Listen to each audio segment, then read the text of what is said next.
जय श्री कृष्णा भक्तों, धर्मगाथा 77 में आप सभी का स्वागत है। आज हम सुनेंगे मोक्षा एकादशी की व्रत कथा।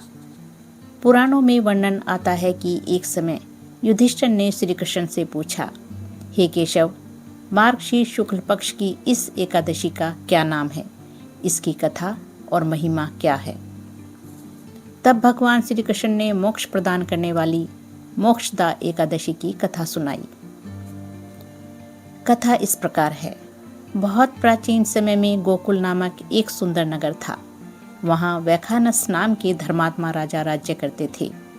राजा न्यायप्रिय, दयालु और वेद शास्त्रों को जानने वाले, ब्राह्मणों का सम्मान करने वाले थे। उनके राज्य में लोग सुखी और संतुष्ट जीवन बिता रहे थे। एक रात राजा ने एक भयावह स्वप्न देखा। उन्होंने देखा कि उनके स्वर्गवासी पिता भयंकर नरक में पड़े हुए हैं, भयंकर यातनाएं सह रहे हैं। उनके शरीर पर अनेक यातना के चिन्ह हैं और वे अत्यंत पीड़ा में राजा से कह रहे हैं, पुत्र, मैं अपने पाप कर्मों के कारण नरक में गिरा हूँ, बहुत कष्ट भोग रहा हूँ। तुम किसी प्रकार मुझे इस दुख से मुक्त करो। स्वप्न देखकर राजा की नींद खुल गई। हृदय घबरा गया और वे बहुत व्याकुल हो उठे। सुबह होते ही राजा ने अपने राजपुरोहित और विद्वान ब्राह्मणों को बुलाया और अपनी चिंता बताई। राजा ने बताया, मैंने अपने पिता को नरक में कष्ट झेलते हुए देखा है। अब मुझे राज्य, धन, स्त्री, पुत्र किसी भी बात में सुख नहीं लग रहा। आप कोई ऐसा उपाय बताइए जिससे मेरे पिता को मुक्ति मिल सके। सभी विद्वान ब्राह्मणों ने विचार मंथन किया और फिर राजा से कहा, हे राजन, यहाँ से कुछ दूरी पर पर्वत नाम के मुनि निवास करते हैं, जो त्रिकालदर्शी हैं। भूत, भविष्य, वर्तमान सब जानने की शक्ति रखते हैं। आप उनके आश्रम में जाइए, अपनी समस्या कहिए, वही इसका उचित समाधान बताएंगे। राजा तुरंत पर्वत मुनि के आश्रम की ओर चल पड़े। वहां पहुंचकर उन्होंने मुनि को साष्टांग दंडवत प्रणाम किया। मुनि ने राजा का आदरपूर्वक स्वागत किया और उनकी कुशलक्षेम पूछी। राजा ने विनम्र भाव से उत्तर दिया, गुरुदेव, आपकी कृपा से मेरे राज्य में सब कुशल है, प्रजा सुखी है, परंतु मेरे मन को बहुत बेचैनी घेर रही है।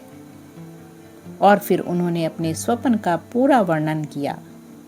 पिता की दुखद स्थिति, नरक की यातना और उनकी मुक्ति की विनती।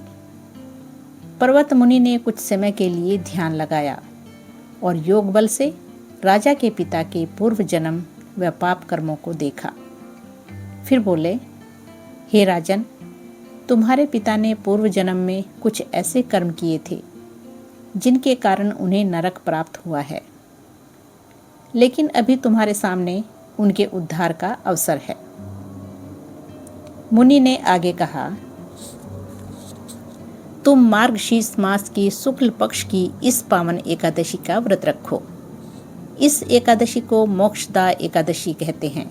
तुम स्वयं और अपने समस्त परिवार सहित श्रद्धा भक्ति से उपवास, पूजन और जागरण करो और इस व्रत से जो पुण्य फल प्राप्त हो उसे संकल्प करके अपने पिता को समर्पित कर दो। इससे उन्हें नरक से मुक्ति मिल जाएगी और वे स्वर्ग लोक को प्राप्त कर सकेंगे। राजा मुनि के वचन सुनकर अत्यंत प्रसन्न हुए और हाथ जोड़कर बोले, गुरुदेव, आपने मेरे चिंतित मन को आश्वासन दिया। अब मैं विधिवत यह व्रत अवश्य करूंगा। राजा वापस अपने नगर को लौटे और आने वाली मोक्षदा एकादशी का इंतजार करने लगे। एकादशी के दिन राजा ने पूरे उत्साह और भक्ति के साथ व्रत रखा।